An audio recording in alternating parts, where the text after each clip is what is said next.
been sitting here watching my toes twitch. For years, I couldn't move them, and now they twitch. It was very discouraging to go to the doctor to get EMGs done on my hands and feet. They ran the test and came back and said everything is normal.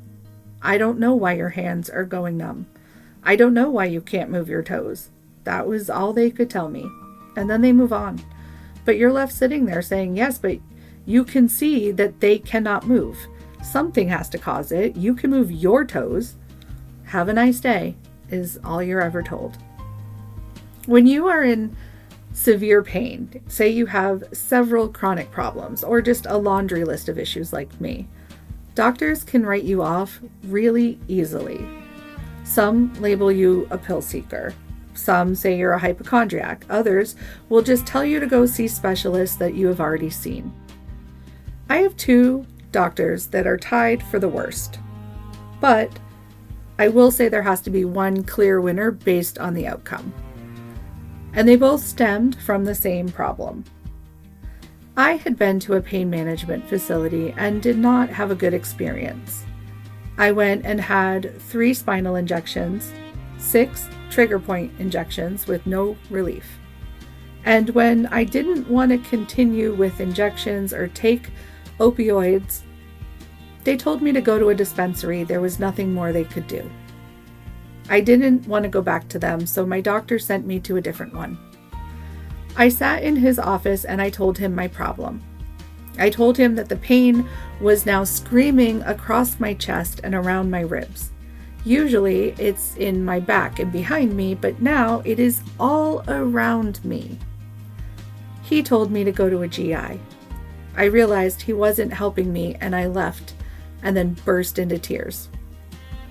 Now I had been to 2 pain management clinics. Both had told me to go elsewhere, that there was nothing else they could do. We finally caved and went to a spine specialist. My mom had been trying for years to get me to go and talk about implants. So I was hoping that that is where I needed to go and that would be my answer. After all, he is the spine specialist. That was the single worst appointment I have ever been in. Within a few minutes, I could tell he was not going to help me. He didn't read my chart and he didn't care. And the tears started flowing.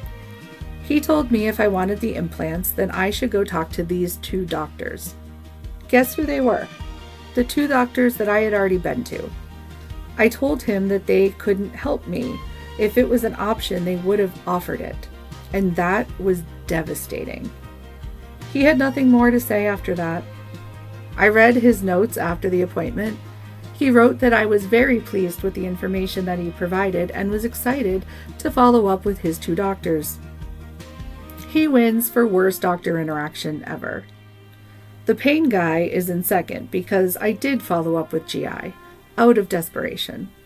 Since I was in so much pain, I had been eating Tylenol and ibuprofen like candy around the clock. And since I had gastric bypass, you're not supposed to do that.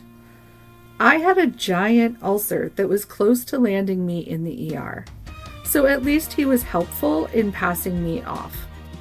Time and time again, I have had to be my own advocate, and I don't back down. And you should never back down either. Always speak up and speak out. And if you can't, find a patient advocate that can help you. Never settle. Your life could depend on it. Tomorrow, I'm going to go to Diana's for the whole day. I am so excited to have a chill day on her couch. Today, I'm going to bake her bread after Ron's appointment and then rest for the rest of the day. Because it's all about being intentional and pacing.